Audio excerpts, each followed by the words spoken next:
Good news! Central Americano MBBS just 34 lakhs. Columbus Central University. నమస్కారం, welcome to I dream. ధర్మ మార్గం కార్యక్రమానికి స్వాగతం. నేను మీ విజిత.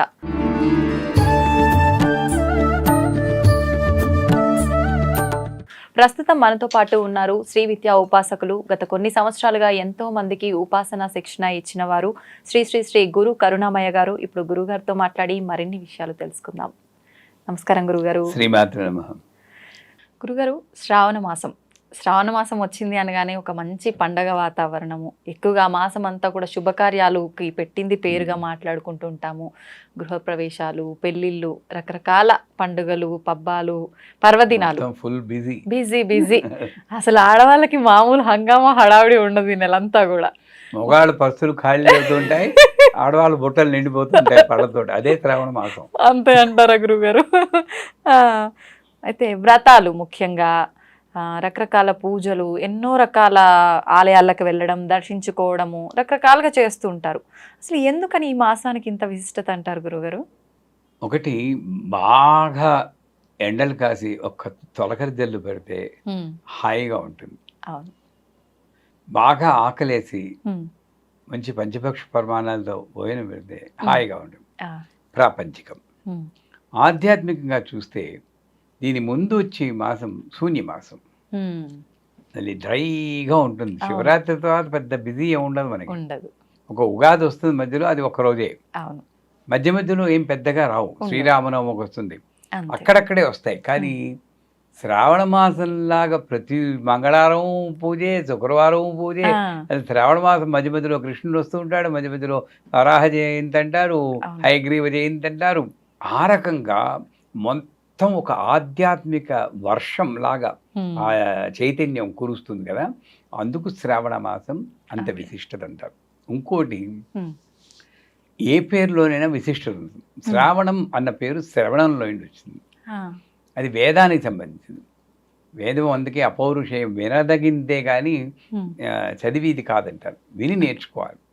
ఆ రకంగా చూస్తే వేదానికి సంబంధించిన జ్ఞానం శ్రావణ మాసంలో పూజలు చేయడం వల్ల మనకు లభిస్తుంది అని ఒక నమ్మకం ఉంది.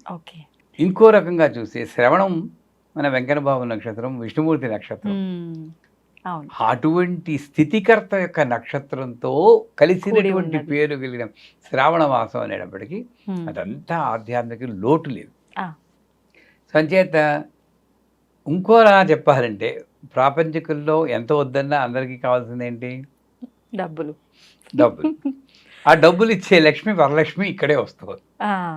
ఈ రకంగా చూసినా కూడా శ్రావణ మాసంలో అందరి దేవతలకు మనకి చాలా ముఖ్యమైన లక్ష్మీదేవి అక్కడ ఉంటుంది. కాబట్టి అటు విష్ణుమూర్తి, ఇటు పద్మనాభ సహోదరి కృష్ణుడు వస్తున్నాడు, విష్ణుమూర్తి వస్తున్నాడు, లక్ష్మీదేవి వస్తుంది.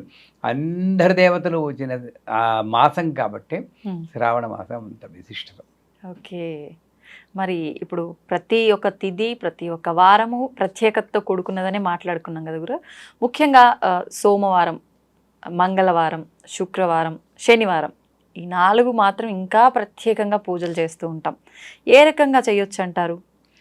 నన్ను అడిగితే నేను టోటల్ ఎగెయిన్స్ట్. ఏ రోజు భగవన్నామం చెప్పుకుంటావో ఆ రోజు అంతా కూడా విశిష్టతే.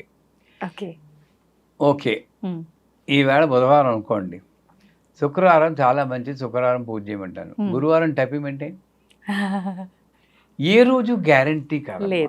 అంటే కాకపోతే లక్ష్మీం లక్ష్మీం లక్ష్మీం పంచదశి మంత్రం. ఒక్కొక్క రోజుకి ఒక్కొక్క దేవత ఉంటుంది, ఎనర్జీ, అధిష్టాన దేవత. అలాగా కొంతమంది దేవతలు అధిష్టానంగా ఉన్నటువంటి ఆ రోజుని మనం పూజలు చేస్తే ప్రకృతి నుండి సపోర్ట్ ఎక్కువ వస్తుంది, మనకి ఫలితం బాగుంటుందని శాస్త్రంగా చెప్తుంది. ఆ రకంగా కొంచెం విశిష్టత ఉండొచ్చు. కానీ సోమవారం శివుడిది, శనివారం వెంకటబాబుది, శుక్రవారం లక్ష్మీదేవి, ఈ డివిజన్ మనం చేసుకున్నాం. అందరి దేవతలు ఒకడు. ఒకే దేవత పలు రూపాల్లో నన్ను రక్షిస్తుంది అన్న సిద్ధాంతమే సత్యం, శుద్ధ సత్యం. ఈ మధ్యలో ఈ శివుడు వేరు, విష్ణుమూర్తి వేరు, పార్వతీదేవి వేరు, లక్ష్మీదేవి వేరుని ఒక వెరైటీగా మనం భావిస్తున్నామే తప్పితే అన్నీ కలిపి ఈ శ్రీచక్రంలో బిందు స్థానంలో ఉన్న సర్వానందమయ చక్ర స్వామి ఆ దేవత ఉంది కదా ఆవిడే.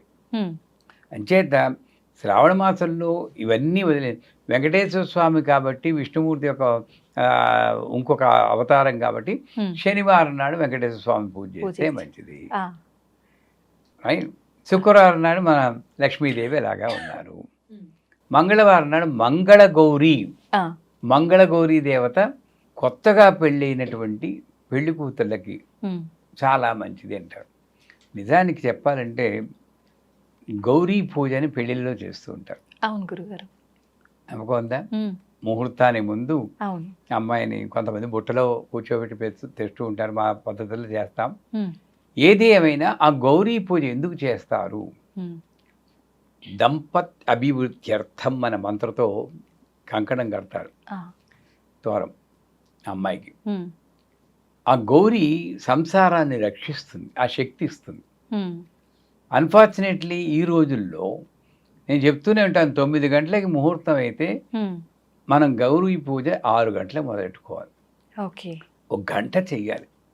లలితా సహస్రనామం చదవాలి. అందరు ముత్తైదువుల్ని పిలవాలి. వాళ్ళందరూ కలిపి ఆ పూజలో పాల్గొని ఆ అమ్మాయికి బొట్టు పెడితే వీళ్ళ సౌభాగ్యం అంతా కలిపి ఆ బలం, సౌభాగ్య బలం, మాంగళ్య బలం అంటారు, ఆ మాంగళ్యానికి బలం చేకూరుతుంది. అంత ట్రెడిషనల్ వాల్యూతో కూడినటువంటి గౌరీ పూజని మన వాళ్ళు ముహూర్తానికి అరగంట ముందు మొదలెట్టి ఏదో తూతూ మంత్రాలతో కానిచ్చేసి పద పద పద పద అని తీసుకెళ్తారు హడావుడిగా. మరి అదే వాళ్ళు 2 గంటలు ఫోటోషూట్లు తీసుకుంటారు. ఒప్పుకుంటారా? నిజమే గురుగారు. ఇది ఒక కారణం, బలమైన కారణం. వివాహ వ్యవస్థ చిన్నాభిన్న అవడానికి కూడా ఇది ఒక కారణం. సో ఎనీవేస్ ఆ గౌరీ మరి పెళ్ళి అయ్యాక ఆ పెళ్లి కూతురికి శ్రావణ మాసంలో మొట్టమొదట సంవత్సరం, ఇది 5 సంవత్సరాలు చేయాలంటారు కానీ అట్లీస్ట్ మొట్టమొదటి సంవత్సరంలో మంగళగౌరీ వ్రతం అని చేస్తారు. ఇది పెళ్ళి అయిన వాళ్ళే చెయ్యాలి అంటారు. నన్ను అడిగితే పెళ్ళి అవని వాళ్ళు అదే మంగళగౌరిని కాత్యాయిని అని పేరుతో పిలిచి, అమ్మ నాకు మంచి భర్త దొరికేటట్టు చూడు. దేవత ఒక్కళ్ళేనర్రా, మనం కన్ఫ్యూజ్ అయిపోతున్నాం కానీ దేవత ఒక్కళ్ళే. అదే మంగళవారం నాడు పెళ్ళి అవని వారు కాత్యాయిని అన్న పేరుతో పూజ చేయాలి శ్రావణ మాసంలోనే. అంతేగాని వీళ్ళే పూజ చేయాలి, వీళ్ళు పూజ చేయకూడదు, ఇలాగా సందేహాలతో కొట్టుకుంటున్నాం. మంగళగౌరి వ్రతం ఇలా చేసుకుంటూ పోతే శుక్రవారం నాడు చేసే పూజే ఏం పూజ? వరలక్ష్మి పూజ. సౌభాగ్య లక్ష్మీ బారమ్మ చాలా ఇష్టం.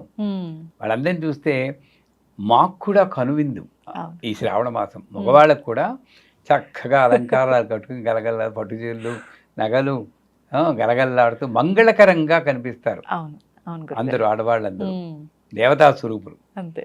సో ఆ శ్రావణ మాసంలో పౌర్ణమి ముందు వచ్చేది శుక్రవారం నాడు అన్నారు. ఇక్కడ కూడా నేను శాస్త్రం మీద నాకు గౌరవం ఉంటే న్యాయంగా ఆ రోజే చేయాలి, పౌర్ణమి నుండి వచ్చే శుక్రవారం. వీళ్ళు దాన్ని అమెండ్ చేసి ఏదో ఒక రీజన్ చెప్పి ఏ శుక్రవారం పర్వాలేదు అన్నారు. నన్ను అడిగితే అన్ని శుక్రవారాలు వరలక్ష్మి వ్రతం చేసుకోమంటాను ఓపిక ఉంటే. అది కరెక్ట్ పద్ధతి. ఏదో ఒక శుక్రవారం చేయడం అనేది అంత మంచి కాదు. శ్రావణ శుక్రవారం పౌర్ణమి నుండి వచ్చే శుక్రవారం చేయలేదు, సరే మిగతా 3 శుక్రవారాలు చేయండి. అంటే శ్రావణ మాసంలో లక్ష్మీదేవిని పూజ చేయడం భాగ్యం. శ్రావణ మాసంలో వచ్చే శుక్రవారం నాడు, శుక్రవారం నాడు పూజ చేస్తే శుక్రుడు భోగకారకుడు.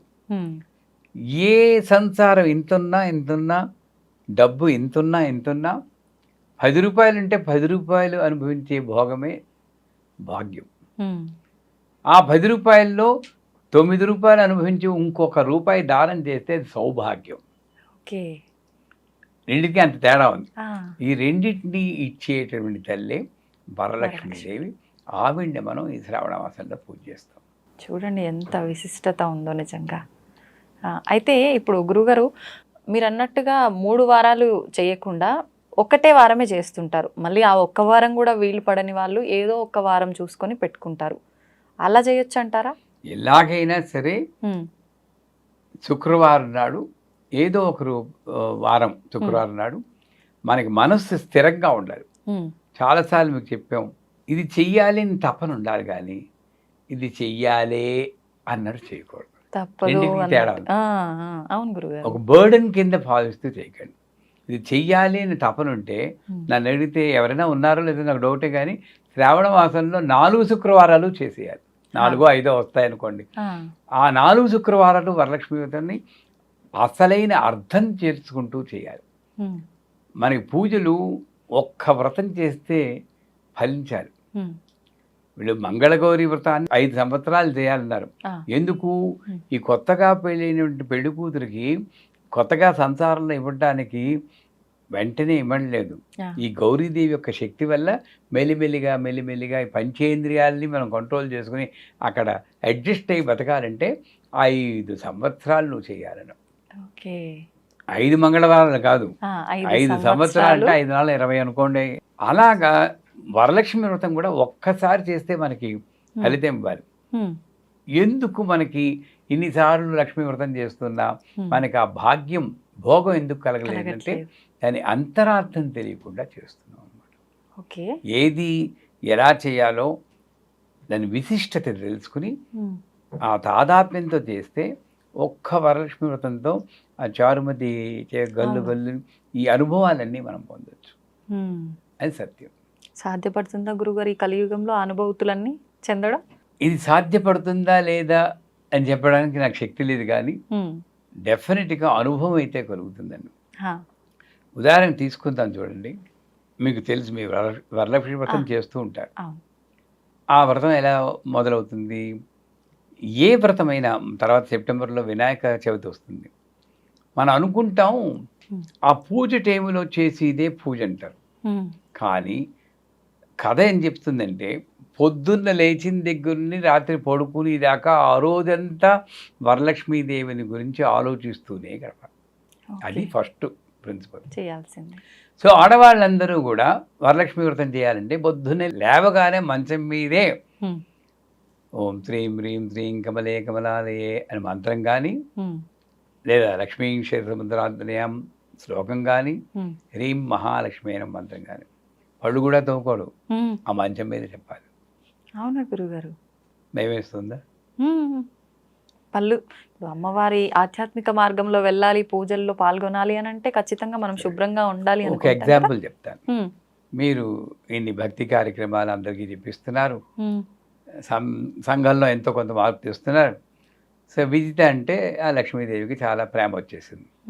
మీరు రేపు పడుకుంటారు, ఇలా పడుకోగానే రేపు పొద్దున్నే శ్రావణ మాసంలో తడుతుంది, అమ్మ విజిత నేనే లక్ష్మీదేవిని నేను అనుగ్రహించడానికి వచ్చాను. ఇప్పుడు ఎక్స్క్యూజ్ మీ పడుదోకుని వస్తానంటారా? చెప్పండి.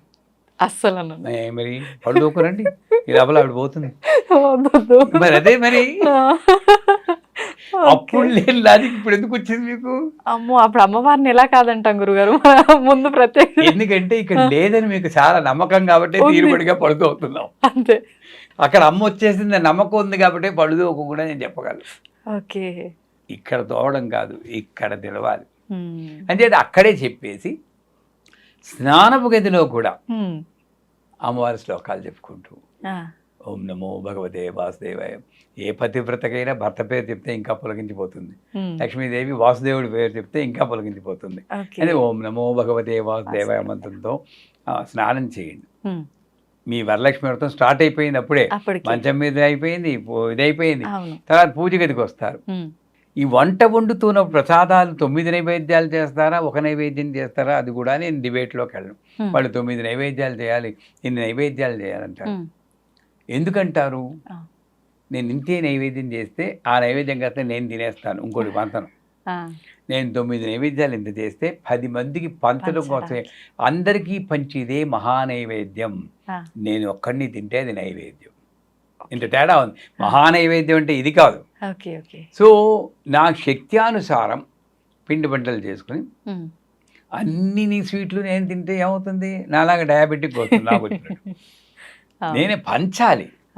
అక్కడ కూడా భేదభావం లేకుండా ఇంట్లో పని చేసే పని మనిషికి కూడా నేను పంచగలగాలి. పంచని వాళ్ళు చాలామంది ఉన్నారు. మామూలు పట్టు చీర కట్టుకునే వాళ్ళకే పంచుతారు, మిగతా వాళ్ళు పనికిరారు వాళ్ళకి. ఇది చాలా తప్పు. సో వంట గదిలో వంట చేస్తున్నంతసేపు కూడా ఇందాక ఒకసారి చెప్పుకున్న విగ్రహాలన్నీ గదుల్లోనూ అవును. పెట్టుకొని మా జ్ఞాపకం ఉందా ఓ రోజు చెప్పుకున్నాం. గుర్తుంది. అవునవును. అలాగా ఆ విగ్రహం అన్నపూర్ణమ్మ అక్కడ ఉంటుంది కాబట్టి అక్కడ కూడా అన్నపూర్ణమ్మలో లక్ష్మీదేవిని చూస్తూ ఏదో ఒక శ్లోకం లక్ష్మీ అష్టోత్తరం కానీ లక్ష్మీ సూక్తం కానీ చెప్పుకుంటూ కానీ మీకు రాదు యూట్యూబ్లో వింటూ. పెట్టేసేయండి, ఆడియో పెట్టండి, అది వింటూ కలిగి పెట్టండి, భగవన్నామం చెప్తూ కలిగి పెడితే అది అమృతం అవుతుంది. అది నిజమైన నైవేద్యం. ఓకే. బా చాలా టైం అయిపోయింది, వరలక్ష్మి వ్రతం ఇంకా ఎప్పుడు అవుతుందో ఏమిటో, మళ్ళీ నేను షూట్కి వెళ్ళిపోవాలి అనుకుంటూ చేస్తే ఆ చక్కెర పొంగల్లో ఎక్కడ మిమ్మల్ని అంటలేదు. అంటే ఆ చక్కెర పొంగల్లో ఎక్కడ నైవేద్యం, అది ఎనర్జీ ఎక్కడ ఉంటుంది? అవును. ఆ రోజంతా కూడా అన్నమాట. అందుకే వాళ్ళు క్లియర్గా చెప్పాడు, ఆ రోజంతా కూడా లక్ష్మీదేవిని గురించి ఆలోచిస్తూ ఉండాలి. అయిపోయింది. పూజ గదికి వస్తారు. పూజ గదికి వచ్చాక అక్కడ ప్రతి అంశము కూడా చాలా ముఖ్యం. పీఠం ఏర్పరచాలన్నారు. ఆ ఠా తీసేస్తున్నాం, పేట వేస్తున్నాం.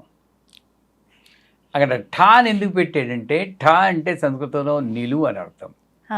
విఠల్ అన్న పదం ఎలా వచ్చిందంటే ఈంటి పెలిస్తే ఠల్ ఒక ఇటుక వేసి అక్కడ నిలబెట్టాడు. కాళ్ళు పడుతున్నాను అమ్మవారికి, అమ్మా నాన్నకి నిల్చొని ఆయన ఇది పట్టేకి వస్తా అన్నాడు. అంత గొప్పవాడు నామదేవ్.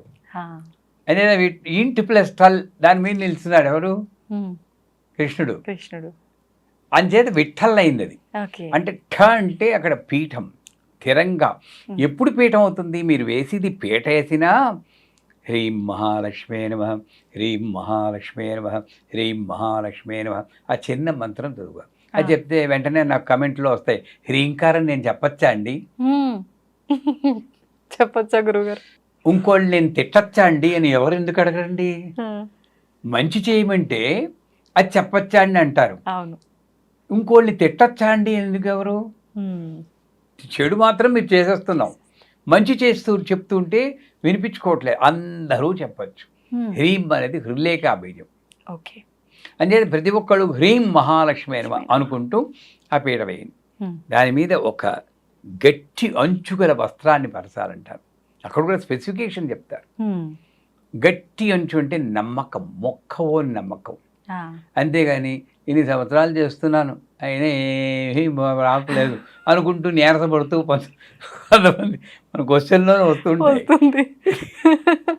అది గట్టెంచే, అసలు అంచేలేదు, పోగులే లేవు దానికి. గట్టెంచి అంటే భగవంతుడి మీద ఉన్న నమ్మకం. ఈ మాత్రం భాగ్యం ఇచ్చింది. ఎంతమందికి దొరుకుతుంది పూజ చేసుకుని భాగ్యం? వందు తర్వాత కండిషన్ పెడతాడు, ఆ వస్త్రం కనబడకుండా అంత బియ్యం పోయాలి. అంటే ఏమిటి? వస్త్రం మాయ అయితే మాయని కప్పేసే భక్తి నాకుండా ఒక్కొక్క బియ్యపు గింజ, ఒక్కొక్క భక్తి బియ్యం. అక్కడ కూడా మన వాళ్ళు కొంతమంది ఉద్దండులు అది ఇంకోటికి ఇచ్చేది కానీ రేషన్ బియ్యం వేసుకుంటారు. అవునా? మనం తినడానికి బాసుమతి, పక్క వాళ్ళకి రేషన్. తప్పేనా? ఇంకా వరలక్ష్మి ఏముంటుంది? అక్కడికి ఉన్నది కలశమే, ఏమీ లేదు అక్కడ. అంటే మంచి బియ్యం పోసి ఆ వస్త్రం కనబడకుండా అంత భక్తిగా ఒక్కొక్క బీజంతో ఒక్కొక్క మంత్రం చెప్తున్నట్టు అంత అన్నిసార్లు చెప్పుకుంటాం. అయిపోయింది. మధ్యలో కలశం పెట్టారు. ఎక్కడ చెప్పుకున్నా తెలియదు. కలశము అంటే అక్కడ పెట్టి ఇది కథలో చెప్తాడు. కలశము బంగారముతో కానీ, వెండితో కానీ, ఇత్తడి లేక రాగితో కానీ, తుదకు మట్టితో కానీ చేసి పెట్టాలి. లోభత్వం పనికిరాదు అంటారు. అంటే ఏమిటి? కలశం ఇక్కడ పెట్టిది కాదు, ఇదే కలశం. కలశస్య ముఖే విష్ణు, కంఠే రుద్ర సమాధిత, మూలే తత్రతో బ్రహ్మ, మధ్యే మాతృగణాసుత, కుక్షౌతు సాగరా సర్వే, సప్తద్వీపా వసుంధర. 7 చక్రాలు ఇక్కడ ఉన్నది, 7 సముద్రాలు. అందుకే కలశంలో నీళ్లు పోయాలి. బియ్యం వేస్తుంటారు. ఈ కలశమే మనం, శరీరం. ఆ శరీరంలో ఉన్న ప్రాణశక్తే నీళ్లు. నీళ్లుంటే సరిపోతుందా? అందుకే ఒకసారి ఎక్కడో ఆధ్యాత్మికంలో పెద్ద ఆయన అంటారు, నడిచే శవాలు, పెద్ద అంటే శంకరాచార్య, చంద్రశేఖర సరస్వతి, నడిచే శవాల్లా ఉండకూడదు, శివాల్లా ఉండాలని. ఒత్తి ప్రాణం మాత్రం ఉంటే నడిచే శవం. అందువల్ల దాంట్లో ఉండాల్సిన గంధ పుష్ప అక్షతలు వేయమన్నాడు. జ్ఞానం, గంధం అంటే అసోసియేషన్. ఇది వేస్తూ గంధాన్ని పట్టుకుని అమ్మ నాకు లోపల బయట కూడా మంచి అసోసియేషన్, లోపల ఆలోచనలు మంచిగా ఉండాలి, బయట జనాలు నా చుట్టాలు స్నేహితులుగా మంచిగా నన్ను సన్మార్గంలో నడిపించేటట్టు అంత ధ్యానం చేస్తూ వేయాలి. ఎవరు వేస్తున్నాం? గంధం, పుష్ప, అక్షతం పెట్టేసేయడం ఇలా చేయకూడదు. ఆ పట్టుకుని ఒక్కసారి ధ్యానం, ఆ ఒక్కరోజైనా సరే ఇంకే ప్రోగ్రాము లేదు నాకు, ఇదే ప్రోగ్రాం. ఇంతగా చేస్తే వరలక్ష్మి వ్రతం ఇంతేనండి, చిన్నదే. ప్రకృతి వికృతి చేస్తే అయిపోతుంది. వినాయక చవితి కూడా ఇంతదే. ఎందుకు ఇంత దాంట్లో అంత ఫలితం ఉంటుంది? మొదటి నుండి నేను ఇలా చేస్తే అంత ఫలితం వస్తుంది. ఓకే. గంధం వేస్తూ ఆ ధ్యానం చేయాలి. పుష్పం, మంచి చిన్న పుష్పం తీసుకోండి. అమ్మ నా హృదయం కూడా విశాల హృదయం ఉండేటట్టు అనుగ్రహించు తల్లి, నేరో మైండ్ మొగ్గలా కాదు అని చెప్పి అలా తలుచుకుని విశాల హృదయంతో దాన్ని వేస్తారు. అక్షతలు, నడుము విరక్కూడదంటారు అక్షతలకి. విరిగిన నూకలా వేస్తుంటారు కొంతమంది, రవ్వలాగా. అసలు విరక్కూడదు. అందుకే బాస్మతి రైస్ని తీసుకుని కొంచెం పసుపు కలిపి ఒక చుక్క నెయ్యి వేసి దాంతో అక్షతలు చేసుకోవాలి. నీళ్లు కలిపి చేస్తే అది మెత్తబడిపోయి విరిగిపోతుంది. అవును గురుగారు. విరిగితే దాని క్షతము కానిది అక్షత అంటే విరగంది. ఓకే. విరగంది అని చెప్తే నేను విరిగిన రవ్వ వేస్తే ఉపయోగం ఉంది. ఆ అక్షతలు పట్టుకుని అంటే మొక్కవోని సంకల్పం అంటారు. అమ్మవారు నన్ను రక్షిస్తుంది, నాకు భాగ్యం ఇచ్చింది, ఇస్తుంది కూడా అని చెప్పి అది ఈ 3 వేసాక పంచ పల్లవములు పెట్టమంటారు. 5 ఆకులు. దానికి డిస్క్రిప్షన్ రావి, మర్రి, వేప, మామిడి అంటారు. అవన్నీ వెళ్ళొద్దు మనం. ఎప్పుడు దొరికి 5 మామిడి ఆకులు కానీ 5 తమలపాకులు కానీ తిరగేసి పెట్టాలి ఆ కోసం పైకి వచ్చేటట్టు. అదే 5 ఇంద్రియాలకు సంకేతం. కూడా మనమే అక్కడికి వస్తున్నాం. ఇక్కడ ఉన్నదే దేహము, ప్రాణము, వాసనలు, ఆధ్యాత్మిక వాసనలు, ఇంద్రియములు వచ్చాయి. దీని మీద ఒక కొబ్బరికాయను పెట్టాలి. ఇక్కడ కూడా పీచు తీసేయాలా, పీచు ఉంచాలా, రెండూ కరెక్టే. పీచు తీసేది కరెక్టే, పీచు తీయకపోవడం కరెక్టే. నేను పీచు తీయను, కానీ తీసేవాడు తీస్తే 3 కన్నులు కనబడతాయి. ఆ కళ్ళు కనబడడం కోసం తీస్తారు వాళ్ళు. మూసుకుపోయి కళ్ళు కనపడడం అంటారా? నేను పీచుంటే అందంగా కనపడుతూ కాస్త రవికి ఒకటి బాగా పెట్టద్దని నేను. రెండూ కరెక్టే. వాళ్ళది తప్పు కాదు, నాది తప్పు కాదు. ఎంత ముఖ్యం ఏంటంటే ఆ కాయకి ఎక్కడ బొల్లి లేకుండా పూర్తిగా పసుపు రాయాలి. ఓకే. ఇంత తీసుకోవడం, ఇలా పులి వేయడం అలా చేయకూడదు. బాగా దట్టంగా పసుపు సౌభాగ్యం బాగా నిండా పెట్టి కళ్యాణ తిలకం దిద్దా. ఓకే. మీకు 2 అమ్మాయిలు అన్నారు కదా, ఆ దిద్దుతూ అమ్మా నా పిల్లలకి మంచి భర్త, ఎప్పుడు కళ్యాణ వయస్సు వస్తుందో అప్పుడు మంచి భర్త లభించేటట్టు నీకు కళ్యాణ తిలకం దిద్దుతున్నాను కదా, వాళ్ళకు కూడా కళ్యాణ తిలకం దిద్ది యోగ్యతను నాకు కల్పించు. చూడండి ఎంత ప్రార్థన చేసుకోవచ్చు అనుకుంటూ కళ్యాణ తిలకం దిద్దా. అది ఆత్మ సంకేతం. దీని మీద మన సమోసాలాగా మడత పెట్టి చేస్తారు కదా, సమోసా మడుపు, ఆ మడుపు అలా మడిచి రవికుంటని వెంటనే సమోసా మీద పోతుంది దృష్టి. అలా మడిచేసి అమ్మవారికి ఆ వస్త్రాన్నిలాగా పైన పెడతాం. అదేంటే ఓ రూపు వస్తుంది అనమాట. ఇప్పుడు నాలో ఉన్నటువంటి శరీరమే, నాలో ఉన్నటువంటి శక్తే అక్కడ పెడుతున్నాం. అందుకే కథలు చెప్తాడు, కలశం మీద అమ్మవారిని ఆవాహన చేయాలంట. ఏ కలశం? ఈ కలశం కాదు, ఈ కలశం మీద అమ్మవారిని ఆవాహన చేయాలి. ఎప్పటి నుండి? పొద్దున్న మంచం మీద లేచిన దగ్గర నుండి. భయపడిపోకూడదు, రేపు చెయ్యాలి మీరు. లక్ష్మీ అర్థమైందా? సరే, అయిపోయాక ఇంకా మామూలుగా మిగతా కథలన్నీ మామూలు చేస్తారు. చేశాక 9 పోగులు గల తోరణం కట్టుకోండి. 9 ముళ్ళు వేసి 5 పోగులు 9 పోగులు కొంటారు. అక్కడ కొట్టుకుంటూ చచ్చిపోతూ ఉంటారు. అది ఇది కరెక్ట్, ఇది కరెక్ట్, ఏదో ఒకటి 5 పోగులనే వేసి 9 ముళ్ళు వేసి కట్టుకోండి. ఎందుకు? నవయోన్యాత్మక శరీరం, నవరంధ్రాలతో నవమాసాలు చెరబడి నవరంధ్రాలతో భూమిపై దిగబడి మానవ శబ్దంలో ఉన్నటువంటి నవశబ్దాన్ని జోడించి మనం ఉన్నాం. నవ అన్నదానికి అందుంది. అందుకు ఆ 9 గ్రంథులు ముళ్ళు వేసి, ఇవన్నీ గ్రంథి అంటే ఏమిటి? ఈ కాస్మిక్ ఎనర్జీ ఫ్లో అవ్వకుండా ఉండే అడ్డు. మనకి 3 చెప్పారు లలితా సహస్రం, బ్రహ్మగ్రంథి, విష్ణు గ్రంథి, రుద్రగ్రంథి. 3 కాదు ఇంకా 6 గ్రంథులు యాడ్ చేసి నాలో ఉన్న అడ్లు అవి. ఆ అడ్లుకి అధిష్టాన దేవత ప్రథమ గంధిము కమలాయనమ ఏదో మంత్రాలు ఉంటాయి. ఆ పేర్లు చెప్పి అన్ని 9 గంధుల మీద పసుపు కుంకుమ వేసి తోరం కట్టుకోవడం వల్ల నాలో ఆధ్యాత్మిక శక్తి అడ్డు లేకుండా ప్రవహించుకాక. అది తోరం మంత్రం కూడా ఉంది. ఆ మంత్రంలో అర్థం ఇదే, సౌభాగ్యం నాకు వచ్చుగాక. పద్నామి దక్షిణే హస్తే అని నవసూత్ర ప్రభం అని వస్తుంది కదా, ఆ సౌభాగ్యం వచ్చుగాక అని కట్టుకోవాలి. తర్వాత వాయనం ఇవ్వాలి అంటారు. అక్కడేంటి, వాయనంలో 9 బూర్లు పెట్టి మంగళ ద్రవ్యాలని పెట్టి పసుపు కుంకుమ గాజులను పెట్టి ముత్తైదుకి ఇస్తారు. ఏమంటారు, ఇస్తినమ్మ వాయనం పుచ్చుకున్న వాయనం, ఇస్తినమ్మ వాయనం అక్కడ ఏం తెలుసా అండి, అసలు ఒకసారి ఇచ్చి ఊరుకోవాలి. ఇస్తున్నాం ఎందుకంటే ఎవరికైనా డౌట్ వచ్చిందా? నిజమే గురుగారు. ఎందుకని? ఎందుకంటే అది ఇచ్చేది యాక్చువల్గా ఆ సువాసినికి ఇవ్వట్లేదు మీరు, ఆ సువాసిని రూపంలో ఉన్న వరలక్ష్మీదేవికి ఇస్తున్నారు. ఇస్తినిమ్మ వాయనం. అక్కడ ఉన్నవి చీరారవికలు కూడా కాదు, నా భక్తి, నా శ్రద్ధ, నా నమ్మకము, నా సరెండర్, శరణాగతి అన్న వాయనం నేను ఇస్తున్నాను. పుచ్చుకున్న వాయనం ఆవిడ సంతోషించి నాకు సౌభాగ్యం ఇచ్చేస్తుంది. అది నేను పుచ్చుకుంటున్నా. మరి పుచ్చుకుంటే 3 సార్లు పుచ్చుకుంటే బాగా గట్టిగా ఉంటుంది కదా. ఇచ్చిన వాయనం పుచ్చుకున్న వాయనం, ఇచ్చిన ఇది కంటిన్యూ కాదు, 3 సార్లు కాదు, 4 సార్లు 5 సార్లు 8 సార్లు చెప్పుకున్నా పర్లేదు. అలా 10 సార్లు చెప్తే ఆవిడ ఇవ్వమ్మా నేను ఇండిపోవాలని టైం అయిపోతుంది. అదే ఒక మినిమం 3 సార్లు చెప్పుకున్న తర్వాత పూజ చేసిన బ్రాహ్మణుడికి యథాశక్తి దక్షిణలు ఇచ్చి సంస్కరించాలంటారు. అది ఆచారం. పోతే కథకు వస్తే, కథ మన వాళ్ళు తెలిసిన కథ అయినా కదా అని గడగడగడగడగడా చేస్తారు. దాంట్లో ముఖ్యమైన వాక్యాలు మర్చిపోతున్నాము. ఏంటవి గురుగారు? ఆవిడ పేరే ముఖ్యం. ఫస్ట్ చారుమతి. చారు అంటే ఏంటి? 4 అదొకటి. చారు అనేది పైనాపిల్ చారు, మిరియాల చారు అది కాదు.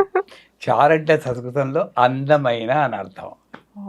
చారు హసన్, చారు హాస, ఆ పేర్లు మంచిగా నవ్వివాడని. చారు హసన్. చారుమతి అందమైన బుద్ధి గలది.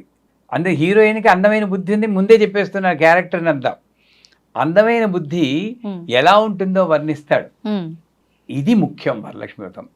ఇది కానీ అనకూడదు. కానీ 9 రకాల నైవేద్యాలు చేసేయచ్చు మీరందరూ, 21 చేసేస్తారు, వాయనాలు ఇమ్మంటే ఇస్తారు. ఈ ఒక్క లైను పాటించడానికి ఇంకో జన్మ ఎత్తాలి, శ్రమించాలి అలా. అందుకు ఎందుకంటే చారుమతి దేవి ఉదయాన్నే నిద్రలేచి, అదే కష్టం మనకి, సూర్యుడు రావడానికి ముందే లేవాలి. గయ్యాళిగాక మితముగా సంభాషించు, ఇది కూడా కష్టం, ఇంకా కష్టం వస్తుంది. పెనిమిట్ని అత్తమామలను దైవముగా భావించి, అంతే ఇంకైపోయింది. ఇంక వరలక్ష్మి వ్రతం చేయడం ఇంపాసిబుల్. చేయకుండా ఏం లేదు, మేమెందుకు చూస్తాం. అలాగే ఇదే మెయిన్. భర్తను అత్తమామలను దైవంగా ఆ ఒక్కరోజైనా భావించండి రా బాబు. మా అమ్మగారు ఇప్పటికీ నేను గుర్తుంది, 3:30కి లేచి మా నాన్నగారి కళ్ళకి ఇలా కళ్ళకి అద్దుకుని మంగళసూత్రం తీసుకుని ఇలా అద్దుకుని అప్పటి నుండి మొదలెడుతుంది అనమాట స్తోత్రాలు. ఈ రోజుల్లో అలా చేసేవాళ్ళు లేరు. ఇది సరెండరా బానిసత్వమా అలా ఆలోచించకూడదు. స్త్రీలో ఉన్న గొప్పతనం అది. వాడు ఎలాంటి వాడైనా సరే తల్లి హృదయం ఎలా ఉంటుందో అలాగ సరెండర్ అయ్యేదే నిజమైన స్త్రీ. అలాంటి స్త్రీలు రుద్రం చదవక్కర్లేదు, పురుష రుద్రం చదవక్కర్లేదు. ఆ చదవక్కర్లేని దాన్ని మార్చి మన వాళ్ళు చదవకూడదు అని పెట్టి అసలే ఎవరికి కావాలో అవసరం అక్కడే వాళ్ళని చదవనీయకుండా చేస్తారు. ఇక్కడ లోపం. అంచేత గయ్యాళిగాక మితంగా సంభావించు భర్తను పెనిమిటిని అత్తమామను దైవంగా భావించి వాళ్ళు నమస్కరించి, ఇంత మంచిగా ఉంటే ఎవరికి నచ్చదండి. ఆవిడ కాళ్ళలోకి వచ్చేస్తుంది, నేను నిన్ను అనుగ్రహిస్తాను అలా చెప్పేస్తుంది. అక్కడ ఇంకోటి, తనకొచ్చిన కల్ని ముందు భర్తకి అత్తమామకి చెప్పి వాళ్ళ అనుమతి తీసుకుని వచ్చిన స్నేహితులకి చెప్తుంది, చెలికెత్తలకి చెప్తుంది. అంటే స్వార్థం లేదు అక్కడ. నేను ఒక్కదానే, మనకి ఇప్పుడు ఏదైనా వచ్చిందనుకోండి ముందు మనం వెళ్ళిపోయి, ఆ స్వార్థం లేదు. చెలికెత్తలు చేస్తారు, సరే పూజ చేస్తారు అందరూ. అక్కడ కూడా పౌర్ణమికి ముందు వచ్చే శ్రావణ శుక్రవారం ఎప్పుడు వచ్చినా అని ఆతురతతో ఎదురు చూస్తున్నారు. వాళ్ళు ఉత్సాహంతో ఎదురు చూస్తారు, మనం బెంగతో ఎదురు చూస్తాం. ఏవి ఎలా చేస్తానో ఏమిటో ఇంతమంది అవునవును. పిలిచేసాను అనుకుంటాం. బ్యాక్గ్రౌండ్ కూడా ఉత్సాహంతో ఎదురు చూశారు. ఆ, ఈ క్యారెక్టర్స్ అన్నీ నాలో రావాలి. నాలో అంటే పూజ చేసే చేసే వాళ్ళు. ఆ ఉన్నప్పుడు అంత తాదాత్మ్యంగా చేస్తే, అలాగే ఒక పుష్పం తీసుకుని ఐం హ్రీం శ్రీం ప్రకృత్యే నమః శ్రీం ఐం హ్రీం శ్రీం విద్యాయ నమః శ్రీ ఇలా వెయ్యాలి. ఇంకా మీకు ఓపిక ఉంటే ఓం శ్రీం హ్రీం శ్రీం కమలే కమలాలయే ప్రసీద ప్రసీద శ్రీం హ్రీం శ్రీం ఓం మహాలక్ష్మి అనే మంత్రం. ఆ మంత్రాన్ని ముందు వెనక పెట్టి అష్టోత్తరం చేయండి. లక్ష్మీదేవి ఇంట్లో కూర్చుంటుంది స్థిరంగా. అంత గొప్ప. కనీసం ఐం హ్రీం శ్రీం ప్రకృతి అంత నెమ్మదిగా పుష్పం వేస్తూ చేయాలి. ఒక ప్రదక్షిణ చేయగానే కాలికి గల్లు గల్లు అని శబ్దం ఏర్పడుతుందంట. మనకి ఎందుకు గల్లు గల్లు అని శబ్దం రాదు, కేళ నొప్పులు వస్తున్నాయంటే మనకి అంతరార్థం గ్రహించటం లేదు, లిటరల్ మీనింగ్ తీసుకుంటున్నాం. వాళ్ళకు వచ్చేయ అంటే అది కాలంలో ఆకు జరిగింది, అది వేరే విషయం. మన ఎసెన్స్ తీసుకుంటే ప్రదక్షిణానికి మంత్రం ఏంటి? ఆత్మ ప్రదక్షిణ త్రయ నమస్కారాన్ని సమర్పయాం. అంటే 3 సార్లు ఆత్మ ప్రదక్షిణ చేయాలి. గిరగిరా ఇలా తిరగడం కాదు. ఇక్కడ నుండి పైకి కుండలిని శక్తి మూలాధారం శాస్త్రానికి వెళ్ళి మళ్ళీ మూలాధారానికి వస్తే ఒక ప్రదక్షిణ. అంటే నిజంగా యోగ మార్గంలో నన్ను నేను పరిశీలిస్తూ నేను నడిచి జీవన దారి సరిగ్గా ఉండాలి అనేది ఆత్మ విచక్షణ, సెల్ఫ్ ఎవాల్యుయేషన్ అది చేసుకోవాలి. అది మొదటి ప్రయోగం. అలా చేస్తే గల్లు గల్లు అని గజ్జలు కాదు, ఇదేముంది రేపు పొద్దున పారేస్తాం. ఇది అనాహత అనుసంధానం కరిష్యే అంట. లోపల ఉన్న అనాహత శబ్దం వినిపిస్తుంది, ఓంకారం లాగా. అంత హై లెవెల్ ఇప్పటికీ ఉంటుంది. ప్రాణఘోష అని మనకి వినబట్టం లేదు, ఆ శబ్దం వినబడింది. ఇకపోతే 2వ ప్రదక్షిణ చేస్తారు. ఒంటినింత దగాయమైన ఆభరణాలు వస్తాయంట. మనం చూసుకుంటే ఏముండవు అక్కడ. ఏంటి ఆభరణం? ఆభ అంటే కాంతి. సో మన అంగాలు ఏ పని ఏది చేయాలో అది చేస్తే అది ఆభరణం కిందే లెక్క. నాలుక ఎప్పుడు ఒక రోజులో మేజర్ పోర్షన్ భగవన్ నామం చెప్పాలని అప్పటి శాస్త్రం. ఇప్పుడు కనీసం 5 నిమిషాలు చెప్పండి అని మొత్తుకుంటుంది అమ్మ. అందుకే బిల్వమంగడు ఆ రోజుల్లో రాశాడు, జిహ్వే రసజ్ఞే మధుర ప్రియత్వం సత్యం హితన్వా పరమం వదామి అవర్ణయేదా మధురాక్షరాణి గోవింద దామోదర మాధవేది. అంటే రసమెదిగిన నాలుక అది ఇది మాట్లాడి ఎందుకు నీ జీవితాన్ని వ్యర్థం చేసుకుంటావు? 3 పదాలు ఉన్నాయి, గోవింద దామోదర మాధవ. 3 పదాల్లో ఒక్క పదం చెప్తే నీ జన్మ చరితార్థం అవుతుంది. ఒక నాలుగుకి అంత వాల్యూ ఇచ్చాడు విలువంగళ్ళు. ఈ దేహాన్ని ఎంత ఉపయోగిస్తున్నాం? పొద్దున్న లేతే మనం అరుస్తుంటాం కదా. ఇలా అరవకుండా నాలుకని కొంత భాగమైనా సరే అమ్మవారి స్తోత్రమో ఏదో స్తోత్రం, ఇది ఆభరణం. ఇలాగ ప్రతి ఇస్తూన చెయ్యి ఆభరణం. ఇది గాజులు. ఇస్తూన చెయ్యి ఎప్పుడు వింటున్నది, ఇది దుద్దులు. ఇలాగా ఆలోచిస్తే ప్రతిదీ ఆభరణమే. అటువంటి ఆధ్యాత్మిక చైతన్యం వచ్చింది. 3వ ప్రదక్షిణ చేస్తారు. వాళ్ళని ఇళ్ళకి తీసుకువెళ్ళడానికి గుర్రాలు ఏనుగులు పూల్చిన బంగారు రథాలు వస్తాయంట.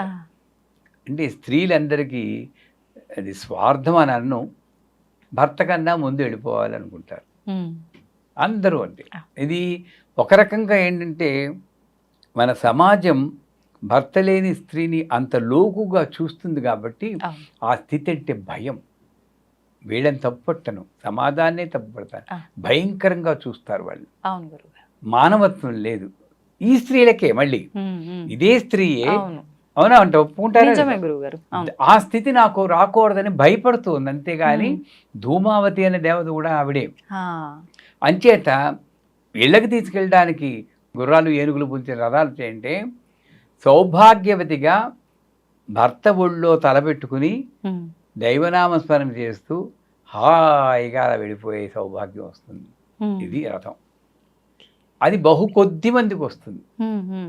అటువంటి సౌభాగ్యాన్ని ఇచ్చేటువంటి వరలక్ష్మి వ్రతం ఈ చెప్పిన విధంగా మనం ఇక మీదట వచ్చి శుక్రవారం నాడు ప్రతి స్త్రీ చేయగలిగితే కొంత కాబట్టి కొంత అర్థం చేసుకుంటూ ఆ భావనతో చేస్తే, తర్వాత ఇది అయిపోగానే వాయినాలు ఇస్తారు. ఆ వాయినాలు ఇచ్చేటప్పుడు కూడా బుట్టలో బత్తాయి పళ్ళు పెట్టుకుని ఉసురు ఉసురుమంటూ మెట్లెక్కి వెళ్తారు. ఏం లాభం? ఆడికి వెళ్ళాక ఆ స్త్రీకి కాళ్ళకి పసుపు రాస్తున్నప్పుడు అమ్మవారి కింద భావించి రాయాలి. ఆవిడ మాట్లాడకుండా ఉండమన్నారు ముందే. ఓకే. ఇలా కూర్చోవాలి విగ్రహంలాగా. గంధానగానే వీళ్ళు ఇలా అంటూ ఉంటారు. ఏముంది అక్కడ? అవేర్నెస్ ఎక్కడ ఉంది? అరటిపండు దగ్గర నో అంటూ ఉంటారు. ఇంక సువాసన దేవతా రూపం ఎక్కడుంది? అమ్మలక్కలాగా ఉంటారు. అలా కాకుండా అమ్మ నువ్వు దేవతను పరిస్థితి దేవతలా నా ముందు అని గంధం మెల్లిగా రాయాలి. అరటిపండు తీసి కింది పెదవికి ఇలా తగిలించాలి. ఇది కరెక్ట్. తినిపించేసేయకూడదు. ఆ పువ్వులని చెప్పి వాడు కరెక్ట్గా ధ్యానం ఉంటే మీరు ఇలా పీకేసి హింస పెట్టేది దాంట్లో దొప్పుతారు. ఏమిటి అంత తెలీదు. ఆ పువ్వులు తీసుకెళ్ళి ఒళ్ళో పెట్టాలి, వస్త్రాలు ఒళ్ళో పెట్టాలి. చివరగా ఇక ఏ మాటలు మాట్లాడకూడదు. పశువు రాస్తున్నా మీ అబ్బాయికి పెళ్లి కూతుందా, మీ అక్కడ తీస్తుంది, చీర బాగుంది అంటారా లేదా? నేను తప్పట్టకండి నన్ను ఇలాగే చేస్తున్నారు. అందుకే వరలక్ష్మి వ్రతాలు ఉత్తిన నామకే వస్తాయి. ధ్యానంతో హ్రీం మహాలక్ష్మి హ్రీం మహాలక్ష్మి ఆవిడ చేయాలి, ఈవిడ కూర్చోవాలి. చివరగా ఒళ్ళో అమ్మవారి ఒళ్ళో తలబెట్టి మంత్రసిద్ధిర్భూయాత్ అనే మంత్రం. మంత్రసిద్ధిర్భూయాత్ అంటే నేను ఏ స్తోత్రం చెప్తున్నానో అది ఫలించేటట్టు అనుగ్రహించు తల్లి. పోయి సంస్కృతం రాదు, తెలుగులో చెప్పండి. ఈనాడు పూజ చేస్తున్నానమ్మా, అది ఫలించేటట్టు అనుగ్రహించు తల్లిని అమ్మని పట్టుకున్నట్టు అలా పట్టుకుని తలపెట్టాలి. ఇది సువాసిని పూజ. చేయమని అందరు నేను ఈసారి చేస్తాం గురుగారు. ఒకసారి ఇలా చేస్తే వరలక్ష్మీదేవి అంటే అష్టలక్ష్ములతో కూడిన మహాలక్ష్మి మన ఇంట్లో ఉంటుంది, అందులో సందేహం లేదు. తప్పకుండా ఈసారి మీరు చెప్పినట్టుగానే పాటిస్తాము, చేస్తాం గురువు గారు. నెక్స్ట్ టైం మీరు వచ్చిన తర్వాత మాట్లాడుకుందాం. ధన్యవాదాలు గురుగారు. నిజంగా చాలా మంచి విషయాలు ఎంతో అర్థవంతంగా మా అందరికీ అర్థమయ్యి మేమందరం విని పాటించే విధంగా చెప్పారు. ధన్యవాదాలు గురుగారు. తవ్వండి, తవ్వుతూనే శివలింగం సరే దాన్ని అట్లా కప్పేసేయండి, చూపించదండి. Krishna is there. మూర్తి పూజ కాదు, సాక్షాత్ బ్రజేంద్ర నందన భగవాన్ ఉన్నారు మూర్తిలో. ఏమీ ఆశించకుండా ఆరాధించే వాళ్ళు కూడా ఉన్నారా ప్రభుజీ? నిజమైన భక్తి అంటే మనకు తెలియదు కాబట్టి